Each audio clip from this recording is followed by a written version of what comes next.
Greetings, Keishlings. Keishan Prime here with my review of One Piece Chapter 876. What was the title? Oh yeah, Pudding coincidentally appears. Yeah. Also, this review is going to be a little bit different. I didn't take notes, but to be honest, I guess I don't really have to. I reread the chapter and whatnot, so it might be a little slower paced than my normal reviews. Sorry, I just wanted to get it out as soon as possible. But anyway, first thing is the Happo Navy, I hope I pronounced that right, is returning home, which I guess they would still be in the process, because they're what, from the North Blue, I believe? Or is it the West Blue? I always forget. It's been so long since that was brought up. And it's only been, what, like 2 weeks or something since the Dressrosa arc concluded, so yeah, they would probably still be gone. And I have to say, I love their like flagship of their navy, so that's cool. But yeah, we pick up, it's in the forest. We see the aftermath of last week's Zeus Nami weather bomb lightning bolt. There's a giant hole, and you know, it's like, did Big Mom survive? Did anybody survive? Because to be honest, really the only one that actually does survive is Big Mom, which I guess her just iron body protected her. And they were like, is she in there somewhere? And Jinbei is my spirit animal, or spirit fisherman, I guess, because the faces he gives are something that I would do in real life. Just like, yeah, this is bad kind of moment. Because at one point they start hearing her footsteps, and he immediately knew what it was, because like in her, you know, food fits, she's not going to stop at any time. And he's just like, yeah. And then she kind of goes like sand dirt shark. It's like wedding cake busting through the rock and everything. That was kind of creepy. Rereading it, just keep saying wedding cake and everything, and so they obviously have to start running again because she's not being dealt with anytime soon. And then she says something kind of stupid. At one point she does, it's like you have it, don't you fools? A 3-story wedding cake, really, woman? You think like 8 people are carrying it? She must be blind. Well, she does have the swirly eyes. But yeah, and you know, so they're still running, but then that's when Chiffon and Pudding fly in. And this was like the lowest point of the whole chapter for me, was the flip-flopping of Pudding's personality. Though we did get a funny line from Pedro, it's like, oh, we should have just tied her up when we had the chance. And Luffy's like, oh, you just wanted to trick us again, huh? But, and do you want to go? And it's like, no, I don't want to go. And Sanji's being the lover boy he is. It's like, oh, my dear Pudding. And I kind of went 4 kids there for a second. I am sorry. He was happy that she was unhurt and everything, and Pudding actually starts foaming at the mouth. I thought that was kind of funny. That was before she started flipping back and forth, so the funny not so much anymore. But then she sees Big Mom, which then I thought, oh, is that the reason she changed personalities? But then it makes no sense anywhere else in this thing, because Big Mom's always there in the background. She can probably hear you. So, yeah, that's when she first made her flip, and it's like, you miserable louts, I wouldn't help you in a million years. And it's like, you'll never make it to your ship, and even if you do, Mama will chase you to the ends of the earth, and you'll sink to the bottom of the ocean. You know, crazy bitch Pudding. But, and, you know, Chiffon's like, what are you saying? And then she goes back and it's like, no, what am I saying? But just stupid. I don't know what's causing her flip-flops in personality.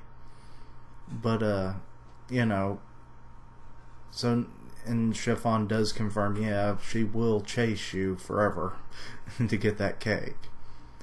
But then Pudding flips again, and it's like, hey, come here for an instant, Sanji. Watch as your friends are killed by my mother and, taste living hell.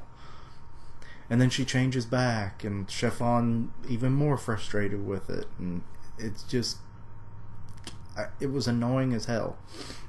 Still annoying. It's kind of funny now, but not so much when I was first reading it. And, Luffy tells her to just piss off if she's going to say stuff like that. That was pretty good. Luffy's gotten a couple good lines. And, but yeah, Chiffon, being the voice of reason in all of this, is like, hey, you're good at pastry making, right? And it's like, you want to come help us?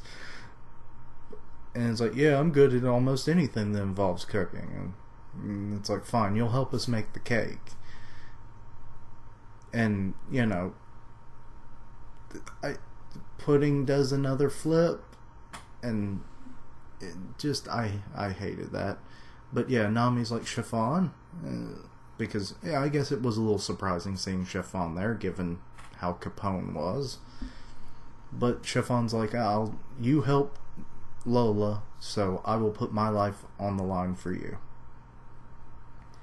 But yeah, and then Pudding goes into her, it's like, it was just a coincidence that I wanted to make a cake like that, and you just happened to be on the way to where I was going to make it. And that was probably her biggest screw you Pudding moments. So, it just, she put a bad taste in my mouth. And her name being Pudding is food puns, I guess. But yeah, it just, that was probably the biggest part of this whole chapter I didn't like. And they even mention it was like, her emotions are flip-flopping like crazy. But yeah, Sanji's like, yeah, I got it, let's do this thing.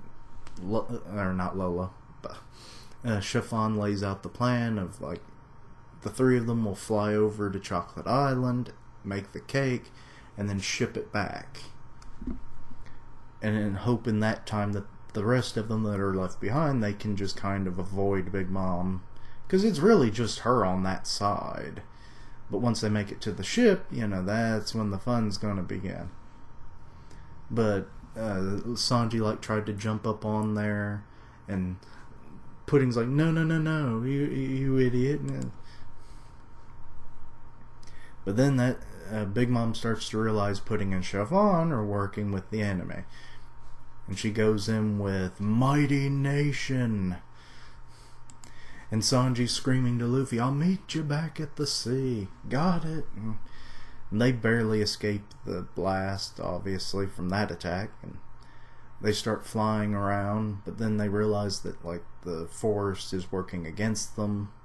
So then Pudding's like, we gotta go down there again. And we're gonna redirect, help that. And she uses her powers for something a little bit different than memory kind of stuff. It's like Memories Fill flashback, where all the homies now remember things from their soul fragments of their previous lives. Going shopping, gotta walk the dog, my son is missing, my brother just punched me.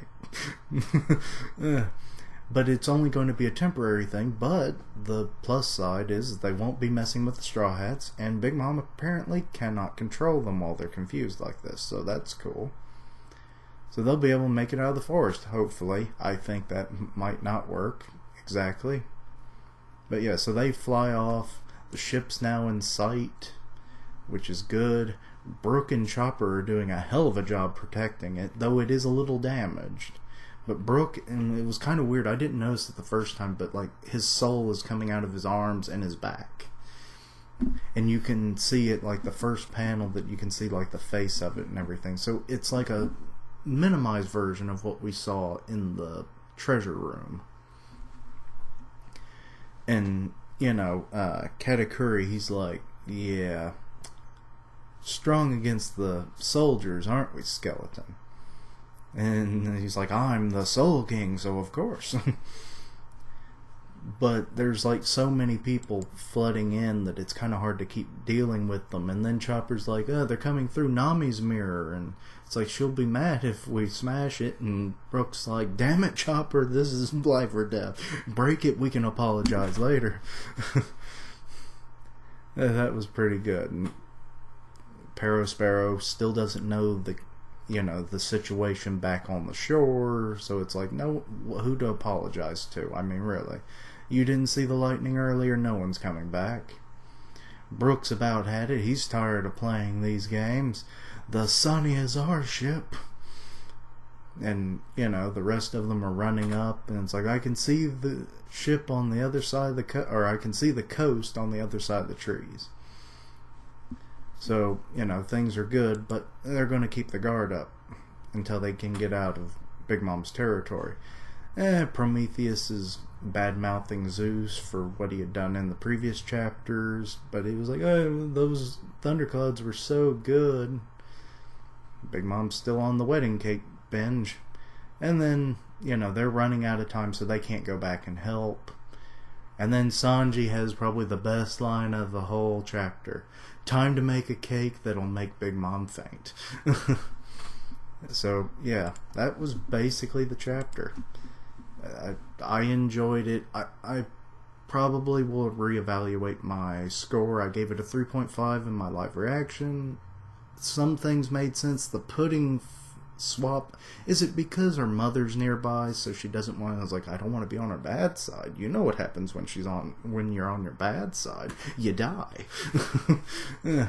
So, or maybe she has a personality disorder or something. I mean, Big Mom's got one. I'm sure other kids, how many kids were there again? 40 something.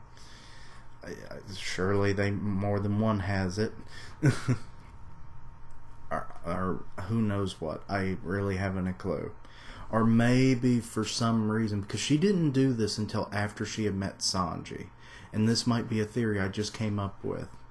What if her third eye powers, because she's already shown that she's used them, she just doesn't know she's using them. What if Sanji has broken her heart in the future, and she's seeing that and thinks it's in the present, and it's kind of flip-flopping, and he's like, oh, I made up to you, Pudding. And then it's like, oh, he broke her heart again. And it's like, what if that's the reason? Because she only seems to do it when Sanji's around. I could do a theory video, but not really. Anyway, just a weird speculation. But anyway, I'll reevaluate the score. I'll give it a 4. Almost a 4 anyway. But yeah. Overall it was a good chapter. The pudding flip-flop was obviously the worst bit. But it was good, I guess. But anyway, thank you for watching. Like, comment, and subscribe. And I'll see you next time. Q-Slings, roll out.